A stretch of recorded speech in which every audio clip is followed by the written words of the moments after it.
This is the Rakk Arka, a sub 400 pesos gaming mouse. It has the shape of Logitech's G302 and G303. Actually, I've been using this gaming mouse for almost 3 months already. Now, let me share with you my thoughts and experiences using this gaming mouse. So yeah, it has this diamond shape like Logitech's G303. Actually, I like the shape and I applaud Rakk in choosing this form factor. The dimensions are just fine, but I wish it had taller hump. It's just me, I just like gaming mice with taller humps. When gaming, claw grip and fingertip grip styles best suit this gaming mouse. Although you can still palm it, it's much more comfortable doing the claw and fingertip grip styles. In addition, I love how my thumb and pinky are well rested when gaming. I don't feel much discomfort after diving from long gaming sessions. Aside from the shape, Rakk also used the design of G302. If you look closer, the RGB lighting on the rear end of Rakk Arka is exactly the same as G302. This goes as well with the side buttons. To be honest, I have no complaints about the design and shape. To me, it's fine as long as the gaming mouse performs well. One interesting fact about the Rakk Arka is its sensor. It uses the instant 725F laser sensor. Yes, you heard it right. The Rakk Arka has a laser sensor instead of the optical one that we're accustomed to. I think the main reason why Rakk use a laser sensor instead of optical is to reduce its price.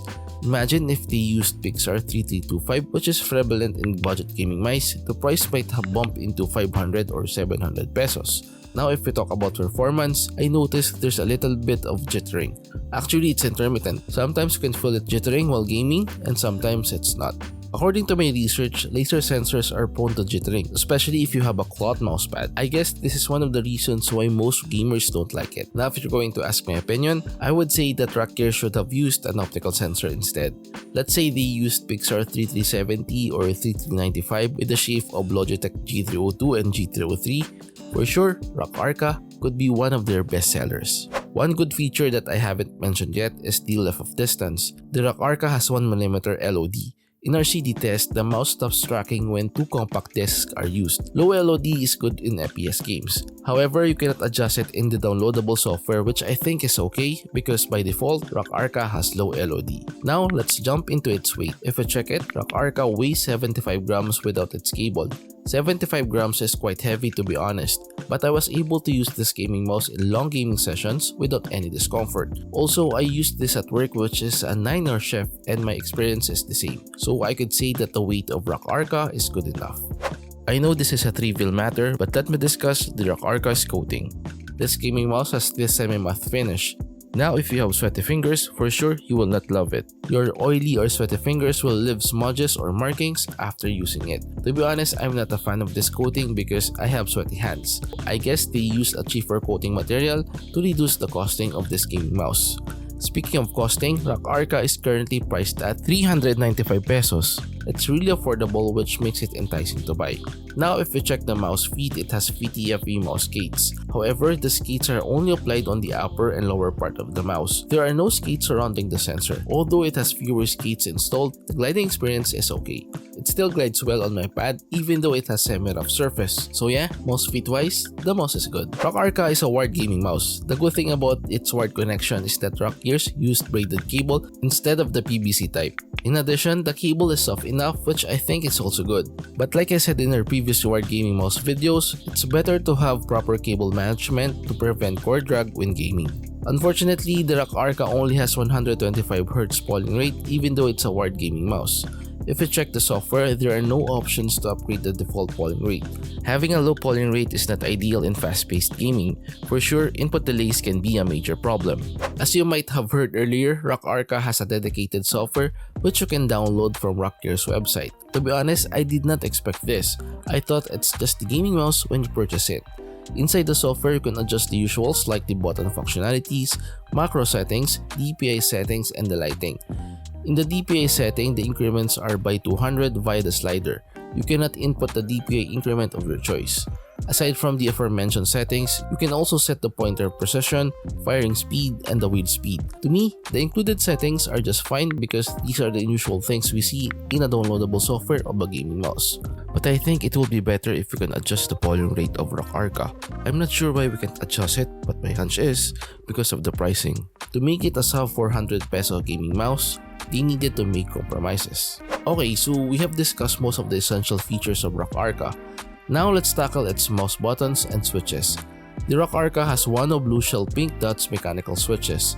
If we look at the specification sheet, Rakk Arka's Wano blue shell pink dots have a transparent body. This is different from the Wano blue shell pink dots Rakk Gears used in Rakk Bulus. Although they both have 80 million click lifespan, the tactility is different. Technically, the transparent version should have lighter clicks, but in actuality, the clicking experience in Rakk Arka is heavier compared to Rakk Bulus. I think this is because of the implementation. By the way, here's a quick sound test of the gaming mouse.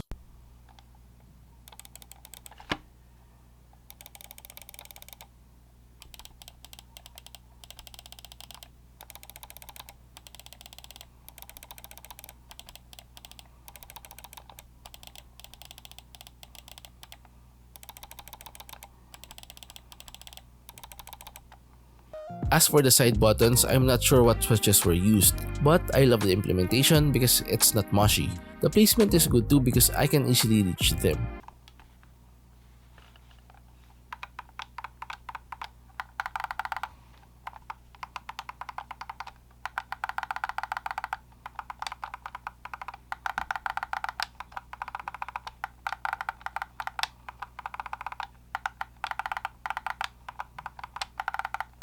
In this gaming mouse, there's minimal pre-travel on both clickers. Also, if you try to collect the edges near the body, both clickers are unresponsive. Now if you check the build, there are no flexing and creaking sounds. Also, there are no shaking parts inside.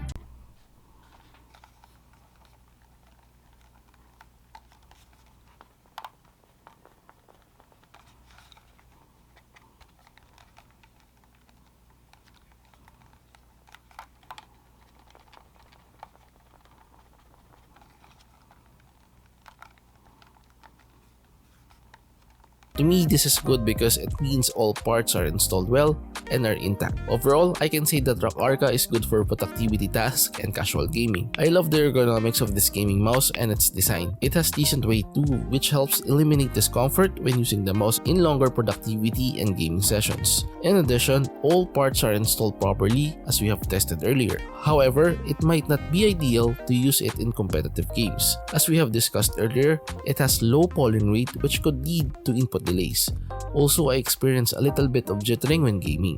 Even though it has an affordable price, I will not recommend the Rakk Arka if you plan to use it in fast-paced games. There are better gaming mice above 500 pesos just like Rakk Bulus and Rakk Dasik Wireless. Now, if you want top-of-the-line gaming mouse from Rakk Gears, go get Rakk Home. It has the latest features just like its Pixar 3395 sensor. It's affordable too because it's below 2,000 pesos. So yeah, check other gaming mice first before getting the Rakk Arka.